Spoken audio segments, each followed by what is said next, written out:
Beberapa waktu yang lalu, tepatnya pada bulan Juni 2021, Indonesia mengalami lonjakan kasus COVID-19 yang cukup signifikan.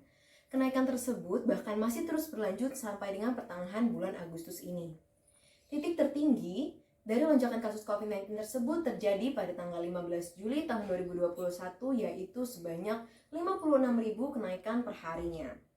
Hal ini tentunya berbanding lurus dengan BOR atau Bed Occupancy Rate yang mencapai 80%. Hal ini juga mengakibatkan tingkat kematian yang cukup tinggi pada pasien COVID-19 karena kurangnya kesediaan kamar rumah sakit dan oksigen.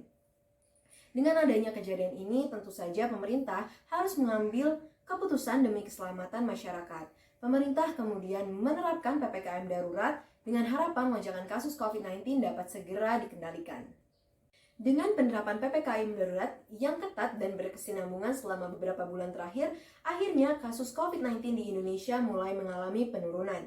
Hal ini tentu saja merupakan hasil dari berbagai aspek dalam masyarakat, yaitu masyarakat yang tertib melaksanakan protokol kesehatan dan juga menaati peraturan yang diterapkan oleh pemerintah. Namun, dengan adanya penurunan pada saat ini bukan berarti peraturan tidak perlu ditaati lagi. Masyarakat harus tetap waspada dan selalu menaati peraturan yang diterapkan oleh pemerintah demi keselamatan seluruh rakyat Indonesia dan agar kita dapat secepatnya terbebas dari pandemi COVID-19 yang tentu saja berpengaruh dalam berbagai aspek khususnya kesehatan dan ekonomi. Assalamualaikum warahmatullahi wabarakatuh. Saya Eko Prasetyo dari kelompok 2 kelas E Latsar CPNS 2021 angkatan 3 golongan 2. Setahun sudah pandemi melanda Indonesia. Tidak terhitung setiap harinya kerugian dan kesedihan yang dialami oleh masyarakat. Mulai dari orang tua yang melihat anaknya dikubur, anak yang tidak bisa merawat orang tua di saat terakhir hidupnya, single parents yang kehilangan pekerjaannya karena perusahaannya tengah merugi, dan masih banyak lagi. Beberapa bulan lalu, kasus corona sempat melonjak dan menyebabkan rumah sakit penuh sesak. Pemerintah tentunya telah melakukan banyak upaya untuk menanggulangi pandemi ini, mulai dari penghematan anggaran sampai banyaknya bantuan yang diberikan kepada masyarakat.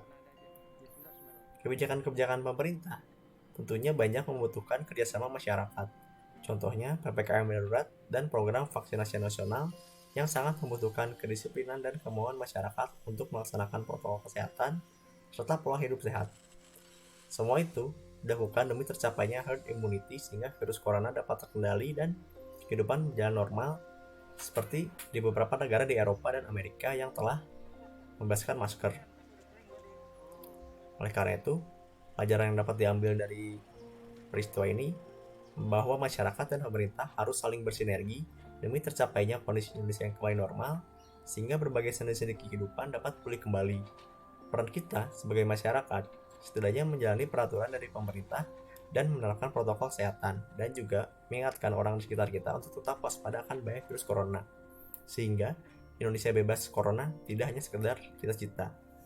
Sekian dari saya. Wassalamualaikum